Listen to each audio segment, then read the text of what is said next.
Good morning po family, mga ka-fiesta, mga followers. Duty na naman po tayo. Last day po natin, kaya medyo masigla po tayo. Araw-araw fiesta na naman po. Quezon City Drug Treatment and Rehabilitation Center.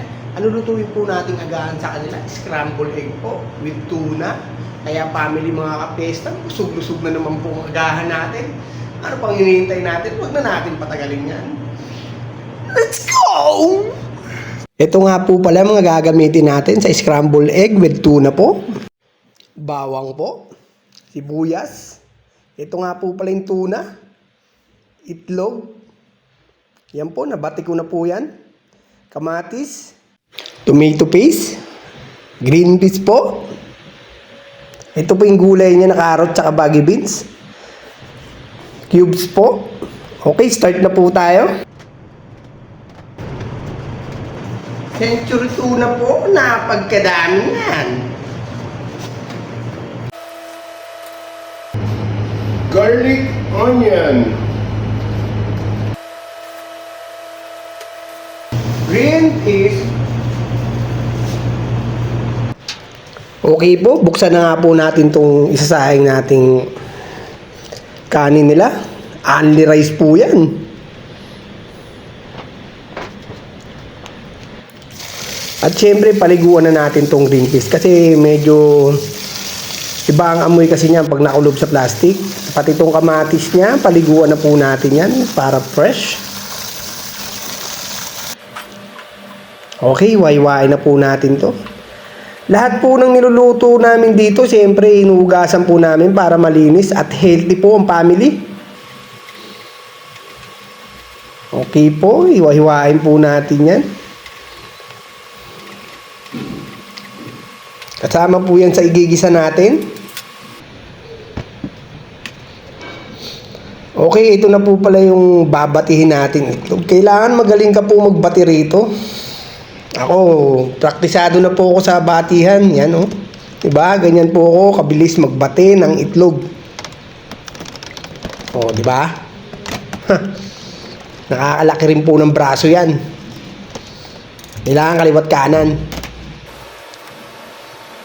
Okay, buksan na nga po natin tong century tuna niya. Yan po, kailangan mabilis po.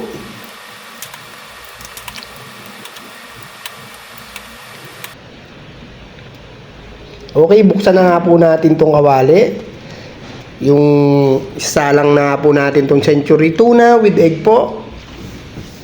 Okay, siyempre may mantika tayong lalagay dyan. Magigisa na po tayo kasi ng bawang, sibuyas, kamatis po, mekos-mekos,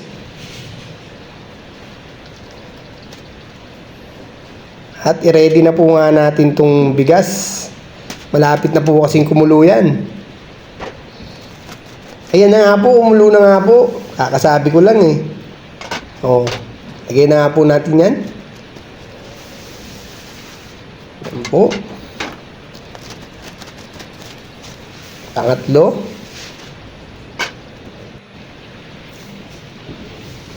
Okay, balikan na po natin itong niluluto natin century tuna with egg po.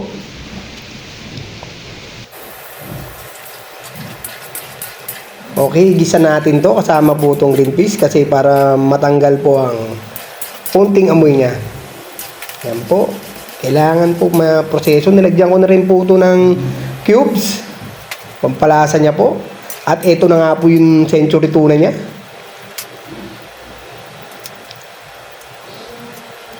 Paminta, nilagyan ko na. At tomato paste po. Mekos-mekos.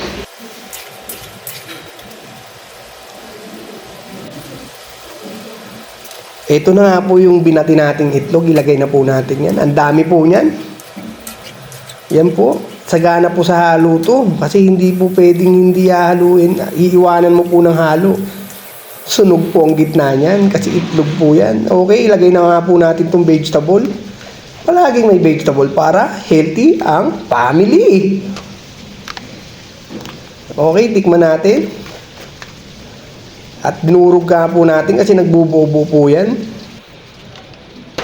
Ito na nga po. Luto na nga po itong ating sinaing. Kailangan po bungkalin to kasi para bumuwaghag at hindi mahilaw yung gitna. Ganyan po ang proseso ng pagluluto ng maramihang sinaing. Ayan po. Hindi pwedeng hindi bubungkalin yan kasi yung ibang part niya hilaw. Ito na nga po siya, luto na nga po siya, family. Mga kapiesta. Okay na to.